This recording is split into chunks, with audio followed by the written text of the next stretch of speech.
구약성경 여호수아 24장 14절부터 25절까지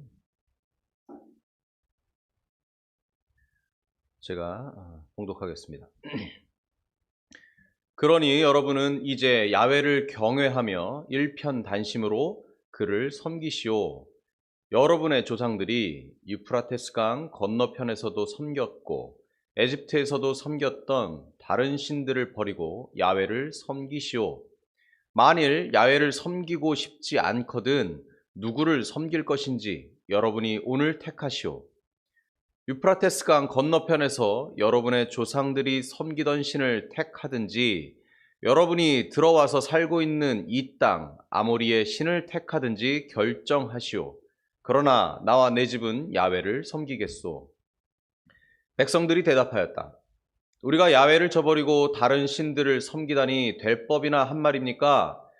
우리 조상들을 에집트 땅 종살이하던 집에서 이끌어내신 분이 바로 우리 하느님 야훼이신데 어찌 그럴 수 있겠습니까? 바로 우리 눈앞에서 그렇듯이 큰 기적들을 보여주시지 않으셨습니까? 그리고 우리가 이리로 오는 도중에 시종 지켜주셨고 우리가 여러 민족들 사이를 뚫고 지나오는 동안 줄곧 지켜주시지 않으셨습니까? 모든 민족을 이 땅에 사는 아모리인들까지도 우리 앞에서 몰아내신 분은 야훼십니다. 그러니 우리도 야훼를 섬기겠습니다. 그분이 우리의 하느님이십니다. 여호수아가 백성에게 말하였다. 야훼께서 얼마나 준엄하신 하나님이신데 여러분이 감히 그를 섬기겠소? 그분은 질투하는 신이시오. 여러분이 고의로든 실수로든 죄를 지으면 그것을 용서하시지 않으실 것이요. 야훼께서 여태까지는 여러분에게 잘해주셨지만 여러분이 만일 이제라도 그를 버리고 남의 나라 신을 섬긴다면 반드시 앙화를 내려 여러분을 멸망시켜 버리실 것이요. 백성들이 여호수아에게 그럴 수 없습니다. 우리는 야훼를 섬기겠습니다. 하고 대답하자 여호수아가 백성에게 말하였다. 여러분이 야훼를 택하고 그를 섬기겠다고 한 그 말의 증인은 바로 여러분이요. 그들이 대답하였다. 우리가 증인입니다. 여호수아가 말하였다. 그러면 이제 여러분은 여러분 가운데 있는 남의 나라 신들을 버리고 이스라엘의 신 야훼께 마음을 바치시오. 백성이 여호수아에게 다짐하였다. 우리는 우리의 하느님 야훼를 섬기고 그의 말씀을 따르겠습니다. 그날 여호수아는 세겜에서 백성과 계약을 맺고 그들을 위하여 규정과 법을 주었다. 누구를 섬기는가라는 제목으로 말씀 함께 나누겠습니다. 오늘 아침에 뉴스를 보니까 우리나라 시간으로 새벽 1시 반경에 미국 언론들이 바이든이 46대 대통령으로 당선되었다 그렇게 보도를 많이 했습니다. 대통령을 뽑는 선거인단의 과반수 이상을 이제 확보했다는 뜻인데요. 270명 이상을 확보하면 사실상 대통령으로 당선되었다 이렇게 말할 수 있을 것 같습니다. 아마 일정대로 잘 진행된다면 다음 달 14일에 이번에 뽑힌 선거인단들이 투표를 하고 대통령을 뽑게 됩니다. 그리고 내년 1월, 6월에 연방의회에서 선거인단 개표를 이제 승인을 하면 그리고 20일에 대통령으로 취임하게 됩니다. 그런데 현재 미국 트럼프 대통령은 일찍부터 이번 선거는 부정 선거라면서 불복 의사를 계속 밝혀왔죠. 그래서 이제 앞으로 혼란이 예상이 되고 있습니다. 재검표 그리고 법정 다툼 또 지지자들의 시위와 폭동 같은 혼란이 야기될 수 있을 것 같습니다. 이런 먼 나라 미국 이야기인데 우리가 관심을 갖는 것은 또 우리뿐만 아니라 전 세계가 미국 대통령 선거에 관심을 갖는 것은 누가 대통령에 당선되느냐에 따라서 세계 질서가 완전히 바뀌기 때문이겠죠.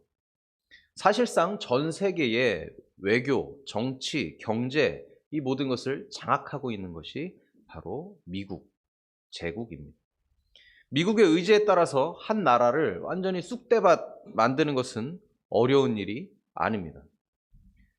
미국은 어떤 나라를 테러 지원국가, 불량국가 이렇게 지목하고 또 괴롭히기 시작하면 그 나라의 정치 경제가 완전히 무너져 내립니다. 미국은 철저하게 미국의 이익을 위해 행패를 부리는 것이죠. 1년 전 11월 5일인데요. 미국 트럼프 대통령은 파리 기후변화 협약에 탈퇴하겠다. 이렇게 유엔에 통보를 했습니다. 그리고 이제 1년 뒤에 그 효력이 발효가 되는데 11월 5일이겠죠. 그 효력이 발효가 됐습니다. 2015년에 그 195개국이 모여서 서명을 했습니다. 앞으로 그 온실가스 배출을 줄이고 탄소 배출을 줄여서 지구의 온도를 산업화 이전 온도보다 2도 이내로 그리고 1.5도 이내로 낮추겠다. 그런 협약을 195개 국가가 서명을 했습니다. 그런데 미국이 탈퇴를 해버린 것이죠. 미국이 탄소 배출 2위입니다. 1위는 중국이고요. 인류가 앞으로 어떤 삶을 살게 될지 그런 거에 전혀 관심하지 않는 것이죠.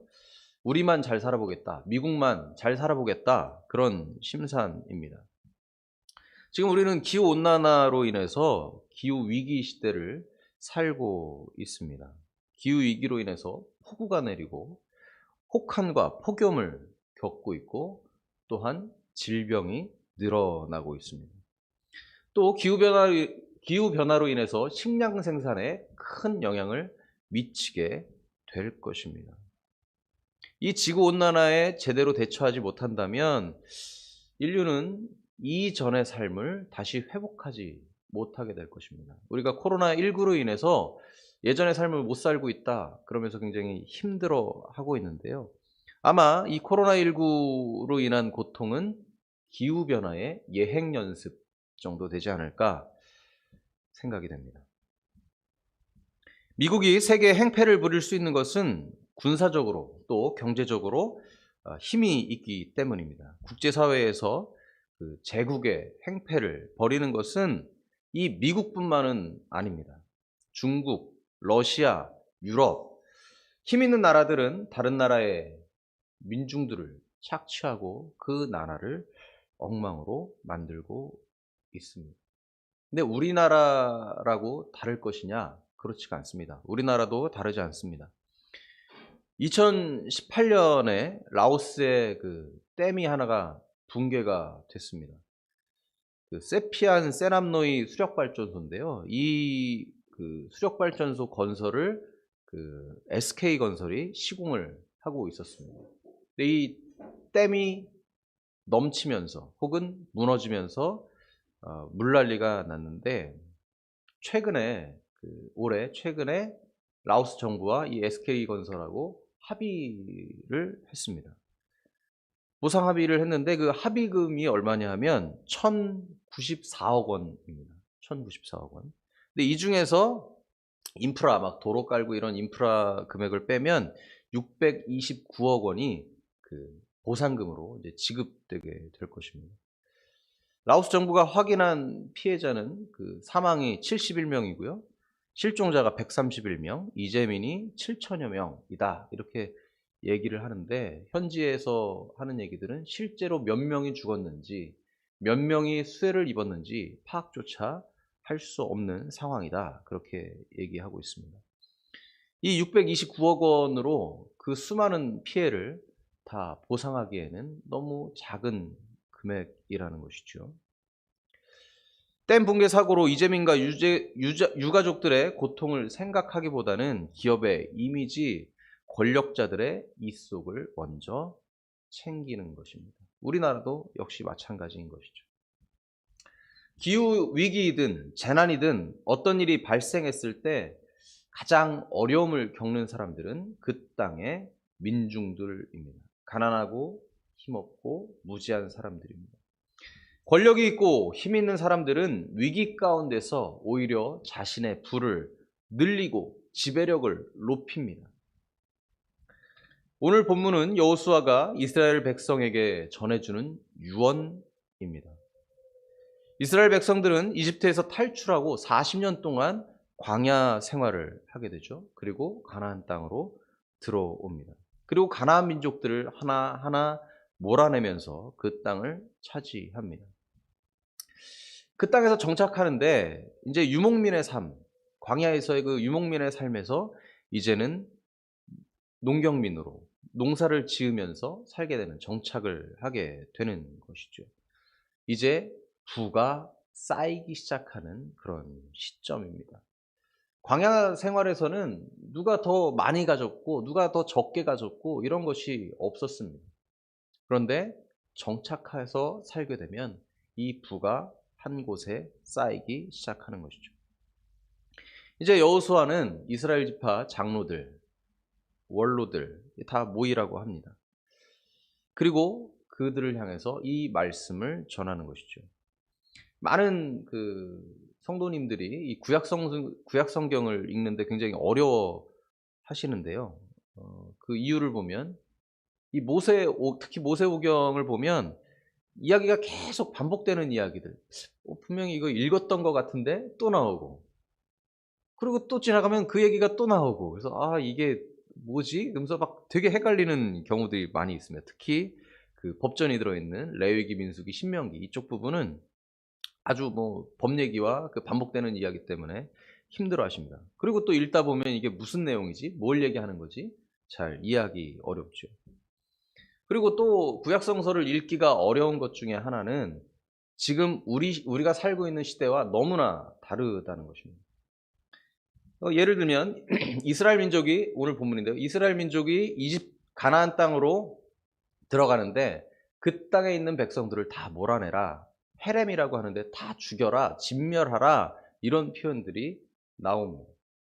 이스라엘 사람들의 입장에서 이 본문을 읽는다면 너무 당연한 이야기입니다. 하지만 그 땅에서 사는 사람들의 입장에서 보면 억울하고 이스라엘 사람들은 약탈자일 뿐입니다. 과거 유럽 사람들이 남미와 아프리카에 쳐들어가서 성경을 앞세우고 선교라는 이름으로 식민지를 세우면서 수많은 사람들을 죽이고 약탈했던 역사가 있습니다. 그리고 그 약탈은 지금도 합법적으로 아프리카에서 어디에서 다 이루어지고 있습니다. 유럽 사람들이 그 아프리카, 이렇게 남미 이런 데 식민지를 만들면서 이용한 것이 바로 여호수아서입니다. 오늘 본문의 18절을 보면 이렇게 있습니다. 야훼께서 모든 민족을, 이 땅에 사는 아모리인들까지도 우리 앞에서 몰아내셨다, 이렇게 이야기합니다. 이스라엘 민족이 가나안 땅을 정복했다는 것이죠. 그런데 우리가 지금 살고 있는 요즘 시대로 이렇게 좀 생각을 해보면 지금은 선과 악 이렇게 한 가지로 딱 구분해서 우리가 판단하지 않습니다. 어떤 한 가지 사건이 발생하면 다양한 관점에서 그 사건을 바라보려고 노력합니다. 그리고 이해하려고 노력합니다. 예전에야 하나님께서 그 선택받은 백성이 젖과 꿀이 흐르는 가나안 땅을 약속받고 그 땅을 정복해 나가는 것이 당연했다, 이렇게 생각할지도 모릅니다. 그런데 지금의 인권이 보장되고 모든 생명이 존중받는 사회에서 이런 폭력행위가 정당성을 갖기가 참 어렵습니다. 그렇다면 오늘 본문을 우리는 어떻게 이해하면 좋겠습니까? 아니, 구약성경 전체를 관통하고 있는 이스라엘의 사상은 무엇이었을까요? 그리고 예수님이 가르치시고 보여주신 것은 이 구약성경과 배치되는 것일까요? 오늘 본문을 좀 중심으로 살펴보겠습니다. 여호수아는 아브라함 때부터 이야기를 시작합니다. 아브라함은 아시겠지만 유브라테스 강 건너편 고대 바빌론에서부터 삶을 시작했습니다. 그곳에서 아브라함과 나홀의 아비 데라가 다른 신을 섬겼다. 여호수아는 그렇게 이야기를 합니다. 그리고 그 땅에서 가나안 땅으로 데려다가 이제 자손이 늘어났다. 자기가 살고 있던 그 바빌론 지역, 메소포타미아 지역에서 나와서 가나안 땅으로 옮겨 살았다라는 것이죠. 바로 여기에 포인트가 있습니다. 문명의 발상지 메소포타미아, 여기에서 인간은 어떤 존재로 여겨졌는지, 고대 바빌로니아 문명이 발상했던 그곳에서 인간은 어떤 존재였는지 살펴볼 필요가 있습니다. 그 메소포타미아 땅에 그 창조 신화가 있는데요. 에누마 엘리시라고 하는 것입니다. 그러니까 성경으로 치면 창세기와 같은 것이죠. 이 땅이 어떻게 생겨났고 인간이 어떻게 생겨났고 이런 것을 고백한 창세기. 마찬가지로 메소포타미아에도 이런 창조 신화가 있습니다. 이것에 이 내용을 다 말씀드리기는 어렵고요.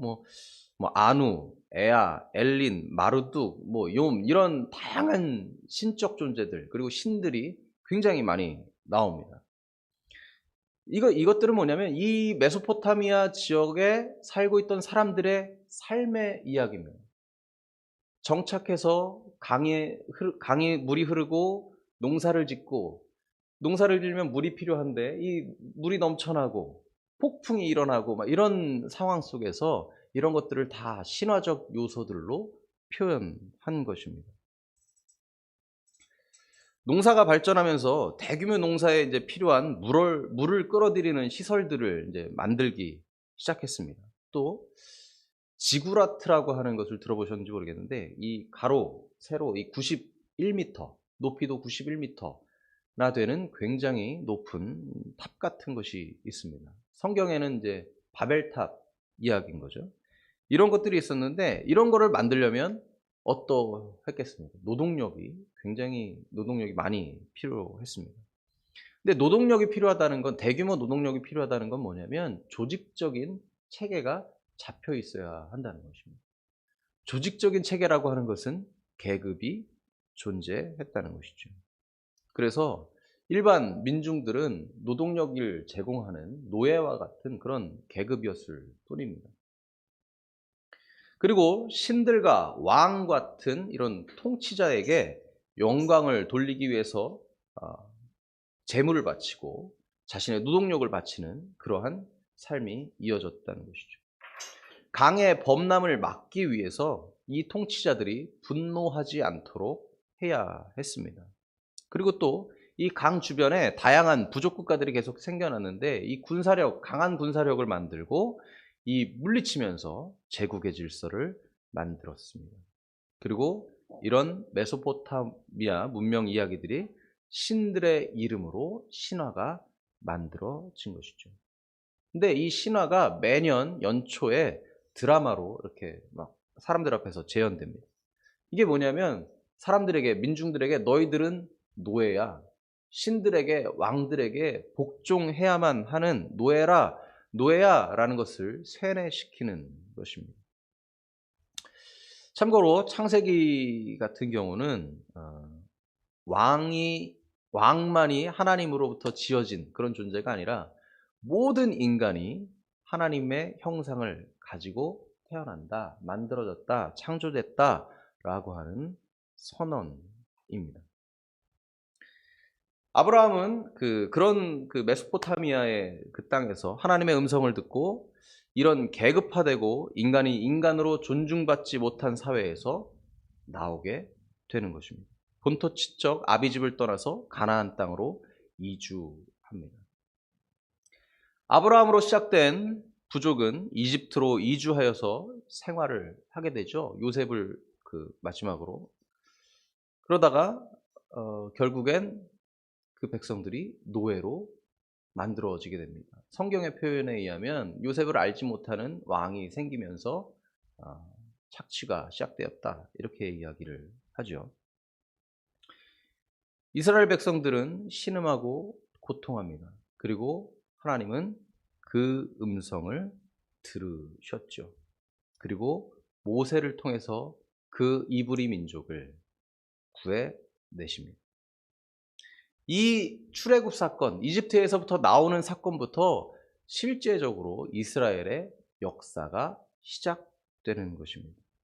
강제 노동과 착취로부터 억눌린 민중을 하나님께서 구해 주시는 것이죠. 성경을 보면 이집트를 탈출했던 사람이 아브라함의 자손만 탈출했던 것은 아닙니다. 굉장히 다양한 자손이 많이 같이 탈출했다. 출애굽기 12장 38절에 그렇게 기록합니다. 이스라엘의 시작은 고통 가운데 있는 민중의 해방에서 시작되었습니다.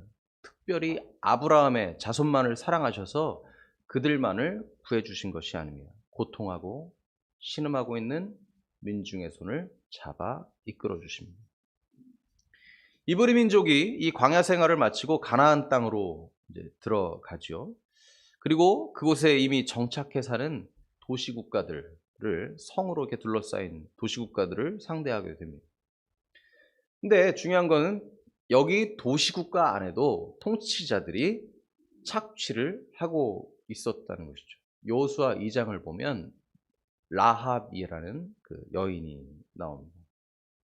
라합은 이스라엘이 그 정탐하러 온 그 군인들에게 협조하죠. 성경에는 라합은 몸을 파는 여인이다라고 기록하고 있습니다. 라합은 어떤 이유에서든 채무를 지게 되고 그 채무를 갚을 길이 없자 몸을 파는 일을 하게 되었을 가능성이 굉장히 높습니다. 이 여인이 왜 노예가 되었을까? 성매매 노예가 되었을까를 생각해 보면 왜 이스라엘 민족, 야훼라고 하는 그 신을 섬기는 이스라엘 민족에게 협조했는지 이유를 좀 알 수 있을 것 같습니다.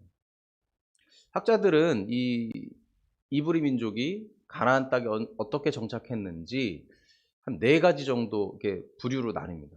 그 해석하는 사람들이. 그 중에 하나가 바로 그 혁명 모델인데요. 내부에서 사회혁명들이 일어나고 또 이 이집트를 탈출해왔던 이브리 민족과 그들이 만나면서 그 땅에 정착하게 되었다. 그렇게 이야기하고 있습니다. 이브리 민족이 가나안 땅에 정착하는 과정에서도 해방의 역사가 존재하는 것이죠. 이제 가나안 땅에 정착한 그 이스라엘 민족은 지파 공동체를 유지하면서 살았습니다. 이들에게는 왕이 없었습니다. 중요한 일은 지파의 원로들, 장로들이 모여서 상의하였습니다. 이스라엘 민족에게 왕은 야훼 하나님 한 분밖에 없었던 것이죠. 이스라엘 민족은 야훼 하나님과 계약을 맺었고 각 지파와 지파는 지파끼리 계약을 맺어 그 이스라엘 민족이 유지되었던 것입니다.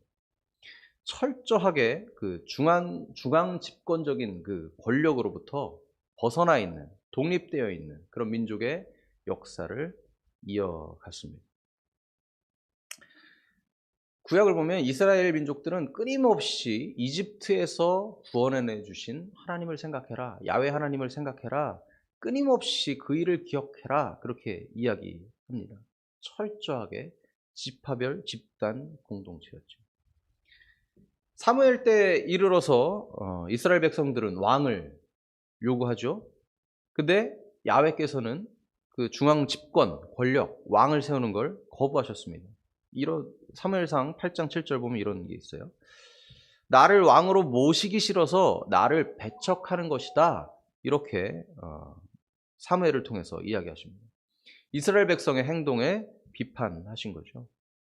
또한 사무엘은 이 왕이 생기면 이스라엘 민족에게, 이스라엘 백성에게 어떤 일이 벌어지는지 계속 설명했습니다. 너희 아들들이 군대 가야 되고 그 공무를 바쳐야 되고 노동력을 제공해야 되고 많은 세금을 내야 한다, 이런 이야기 했지만 결국에 이스라엘 백성들은 왕을 세우고 맙니다.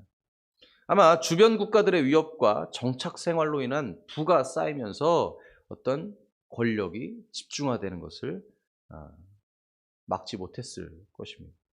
그리고 결국 사울, 다윗, 솔로몬에 이르는 이런 왕권이 세워집니다. 다윗 왕 때부터는 왕권 신학이 세워집니다. 발생을 합니다. 왕권 신학은 뭐냐면 왕의 권력에 정당성을 부여해주는 역할을 했습니다. 모든 인간이 하나님의 형상을 가졌다, 모든 인간이 하나님이 만드셨다라고 하는 선언에서 왕만이 하나님의 아들이다 라고 하는 신학이 만들어집니다. 이스라엘 민족을 이집트 압제에서 해방시켜 주신 하나님의 뜻이 이제 무너져 내립니다. 왕은 백성들을 노역에 강제로 동원하고 과도한 세금을 걷기 시작합니다. 그렇다고 이스라엘 민족 정신이 완전히 무너진 것은 아닙니다. 왕권 신학에 대항하는 예언자 신학이 등장합니다. 끊임없이 하나님의 뜻에서 벗어나 있는 왕들을 향해서, 권력자들을 향해서 소리칩니다. 신발 한 짝값에 사람이 팔려가는 사회 현실을 예언자들은 고발합니다. 이집트에서 고통받는 사람들을 해방시켜 주신 하나님의 뜻과 이 이스라엘의 행보는 정면으로 배치되었던 것이죠. 이는 예수님의 사역으로 이어집니다. 예수님은 로마 제국과 종교 권력자들의 틈바구니 속에서 착취당하는 민중들을 찾아가셨습니다. 아픈 사람을 고치시고 권력자들의 실체를 고발하셨습니다. 그리고 야훼께서 주신 계약 맺은 그 계약, 율법의 참 본질이 무엇인지, 그 조문이 아니라 그 이면에 담긴 뜻이 무엇인지 알려주셨습니다. 오늘 본문으로 좀 돌아가 보겠습니다. 여호수아는 이스라엘 민족을 향해 이야기합니다. 야훼를 경외하며 일편단심으로 그를 섬기십시오.